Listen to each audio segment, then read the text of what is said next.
Good morning, good afternoon. We have another fantastic trio of fixtures for you today, including England against Congo. I just want to take note, let's take a quick look at the results so far and see who is playing whom in the last 16. Paraguay will face France. France got a 3-0 win, easy as you like. They look absolutely fantastic, don't they? And if Paraguay can get past France, who knows what they can do at this competition? Late goals are a theme in the knockout rounds so far. Canada needed one in the dying moments against South Africa to set up a tie against Morocco, who also scored late to equalise against the Netherlands. Brazil beat Japan again with a very, very late goal, and the same goes for Norway and Erling Haaland, who did get past Ivory Coast with an 86-minute winner from, guess who? Erling Haaland. And that sets up Brazil against Japan in the last 16. I cannot wait to cover that on the channel. And you can see here, as I record this brings us nicely to today's video. Mexico are leading Ecuador 2-0. That game was delayed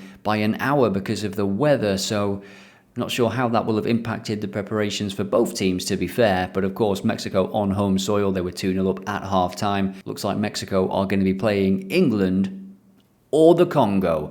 Let's check out today's fixtures. So first up, as I just mentioned, England against Congo. That is at 5 p.m. UK. And then at 9 p.m. we have Belgium, the golden generation, the final chance for many of these players. They improved in that final group game, of course. Jeremy Doku is back for Belgium. He makes a massive difference when he plays, doesn't he? They're going to have to be at their best because Senegal are not a team to be underestimated. And then another one of the co-hosts, the United States, are hosting Bosnia and Herzegovina in Santa Clara. That is at 1 a.m. UK. And that also, for the USA, could be a bit of a tricky game, a potential banana skin. I think the USA have got enough to get past them, but Bosnia can really frustrate and suck the life out of games. So we're going to be taking a look at all the data, all the insights, all the team news, and making predictions on these games. So join me, add your predictions in the comments. And well done to this user for yesterday's comment. Fantastic prediction. You have won a month of Odd Alerts Pro. It's very easy to get involved. Just add your predictions in the comments for your chance to win. So we start with England against Congo, and we can see by the price on Pinnacle for Congo to win just under 13s. This would be a massive, massive upset. They have looked okay at times. They of course got a draw in their first game with Portugal, and it looks like they will revert to that 5 at the back formation that they played against Portugal. You would absolutely expect them to. They did change shape in their last game against Uzbekistan, where they were 1-0 down and came back to win 3-1. So Harry Kane broke one record in the previous game. He's now the leading World Cup goalscorer for England with 11 goals. But he's still chasing more records, and he's still chasing a record of Gary Lineker, who has 6 goals in knockout games. Harry Kane has only 3, so can he do it in this World Cup? I hope so. Now, I think the big question, apart from the team news, which we will get to in a moment for England, is will they be able to deal? Will they be able to unblock the low block that is certainly coming from Congo? This is what happened when we faced Ghana in the group stage. Average pressure of 77 in the game. We had possession of 79%. And no team in this World Cup had more of the ball without winning a game. Only England had that much possession without winning in a game. That is quite something. And for England, Kwanzaa is likely to miss this game. Reece James is going to miss this game, shock horror. And Jed Spence is going to start at right back, you would feel. Saka is managing his Achilles problem. I think these public problems are not good. I mean, if I'm a defender playing against Saka and I hear every day that he has this Achilles problem, I know what I'm going to do in that game, especially a big knockout game in a World Cup. Sorry, but that's the way football works. Declan Rice expected to return as well after a calf problem. So the team would be Pickford, Spence, Konsa, Gahey, O'Reilly, who should definitely be starting every game at left back now. Anderson and Rice, Saka, Bellingham, Rashford, Kane. He could throw a surprise in there, Tuchel, and put Rodgers on the left. Who knows? But I think regardless of the team that gets put out by Thomas Tuchel, England should be winning this game. And for Congo, Yohan Wissa is of course a danger man. He scored 75% of their goals in the World Cup. 3 of their 4 World Cup goals have been scored by him ever. And he has, sorry Newcastle fans, Wissa has as many goals in this competition as he managed for all of Newcastle in the whole of last season. Now, you don't need me to tell you that England's defence is elite, right up there with Argentina, for example. 12 clean sheets in the last 13 competitive games, only conceding in that opening World Cup game to Croatia. But it does pose an interesting question, doesn't it? Because if you look at who these clean sheets are actually against, and then the moment we play Croatia, we concede 2, it's an interesting thing to think about. What's the score going to be when we face someone like Brazil, for example? Are we going to be able to keep a clean sheet against them? Is our defence really that good? It's hard to know. It's hard to gauge because we're not really tested that much. As you saw with the data a minute ago when we played Ghana, they had 1 shot. Panama, a similar story. And tonight you would expect the game and the pattern of the game to go the same way. And now checking out Congo, if you are looking at the unders market, we can see here over 3.5 goals. 14 of the last 15 games have seen fewer than 4 goals, and many of them fewer than 3 goals as well, under 2.5 goals landing in the vast majority of these games, 13 out of 15 to be exact. Now just checking out the player tab as well, we see Elliot Anderson topping the charts for fouls committed across both of these squads. 6 fouls in 3 games so far. Konsa the same, Mutasami for Congo, and Harry Kane with 5 fouls committed. And in terms of fouls won, Mark Gahey has won 9 fouls across not even 3 games. Fair play. Elliot Anderson, he tops the charts for fouls, but he's also close to the top for fouls won. He is just involved, really. Wissa has won 7 fouls. Very important that he wins fouls for his team, getting them up the pitch, holding onto the ball as much as he can. So my first selection here is O'Reilly to win a foul for his team. Incidentally, the odds for Wissa are terrible. 1.61 for O'Reilly to be fouled. I think England will potentially focus a little bit more down that left-hand side, with the right side now not looking as creative with Jed Spence down there. He does offer good overlaps, to be fair to him. He's got good recovery pace. But I think O'Reilly moving into midfield, there is more potential for him to win a foul and get involved in the play. And under 4 goals, a very, very common selection indeed with this game. And then England to score in the second half at 3.25. This is my first prediction for this game. I've got another, and here it is. Now here is my second selection. And as you can see, both teams to receive a card might surprise some of you. But here is the card count so far for the opponents of Congo. They do frustrate. 3 cards for Portugal in that opening game. Colombia picked up a couple, as did Uzbekistan. And most goals to be scored in the second half. In the previous England game, we had draw half-time, England full-time. That is another option I was considering as well. And my score prediction for this game is another 2-0 win for England. Let me know what you think will happen in this game in the comments. Can't wait to read all of your predictions. Next up, Belgium against Senegal.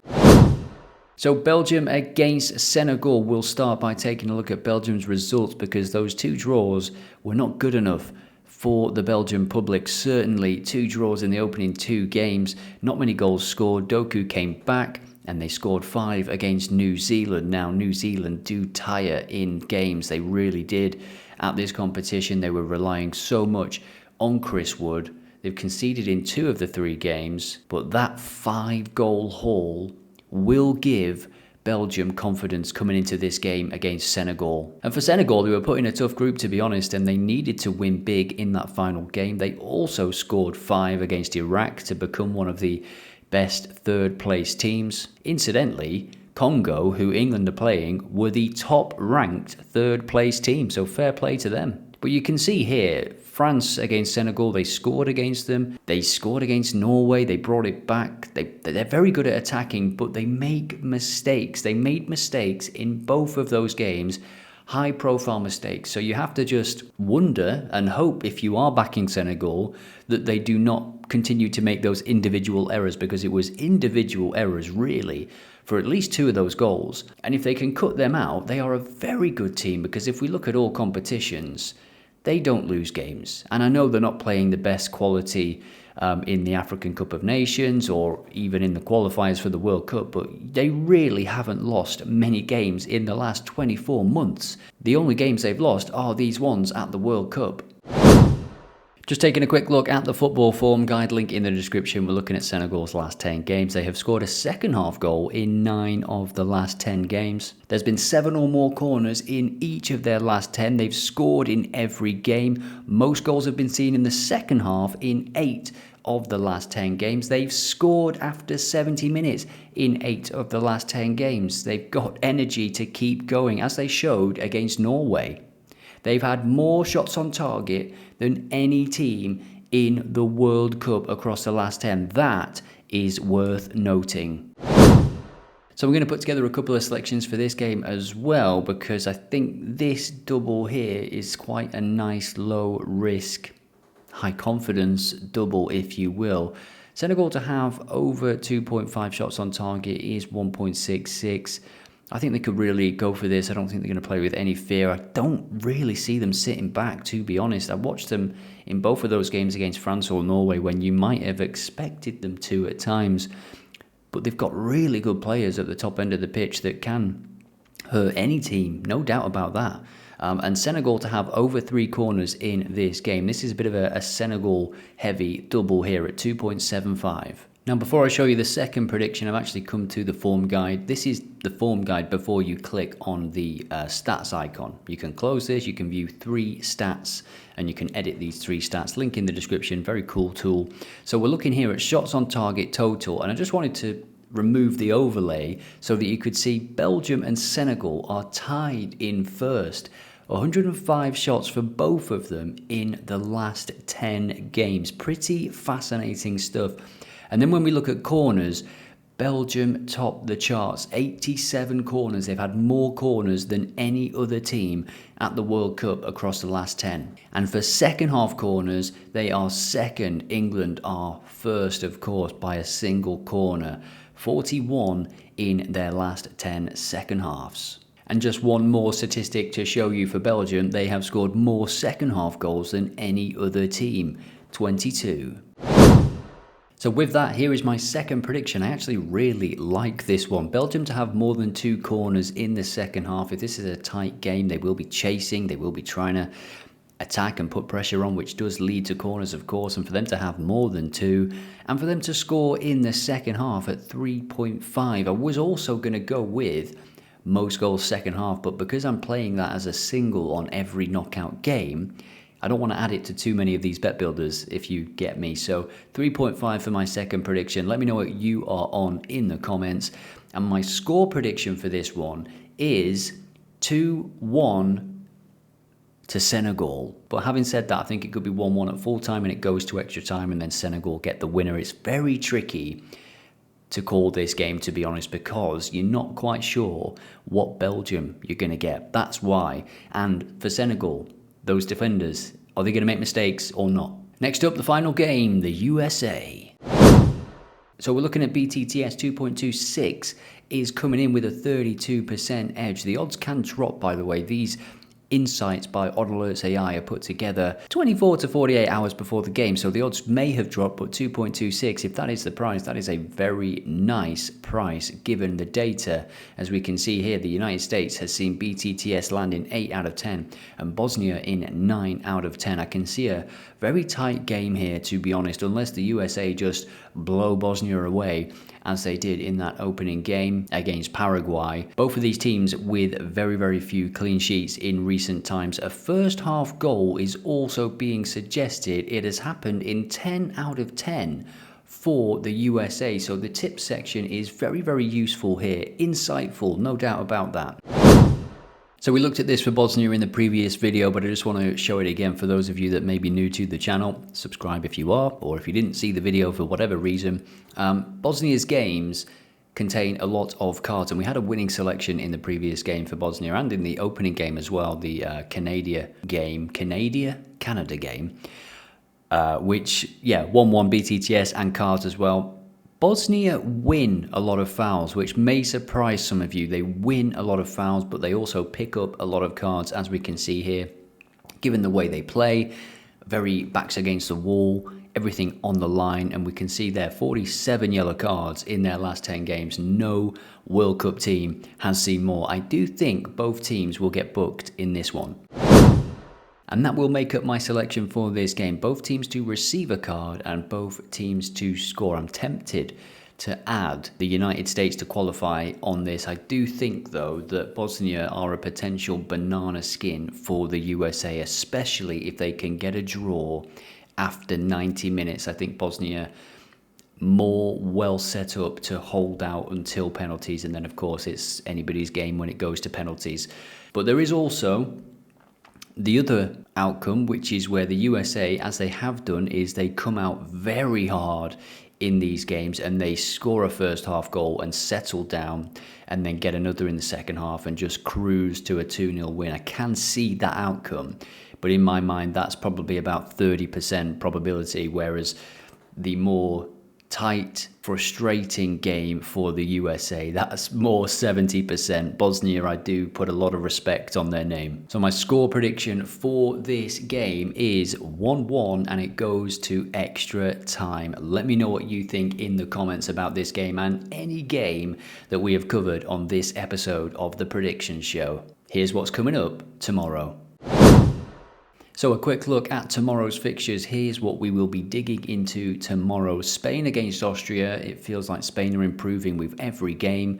Portugal could not get a win against Colombia, and that means they are going to play Spain or Austria. Most likely Spain. And they've got to get past Croatia first. Let's not disrespect Croatia that much, although I have not been impressed with Croatia when I've watched them at this competition. So Portugal 1.87 seems about right to me. No shame in drawing with Colombia, by the way, 0-0, but it does mean that if they win this game, they are likely to be facing Spain in the last 16. And then the final game of the trio tomorrow is Switzerland against Algeria. Bookies finding it tough to call that one, but if you do fancy Switzerland, over evens for them to win after 90 minutes. So if you've enjoyed this and the videos, please subscribe, like, and comment your predictions. I will see you in tomorrow's video.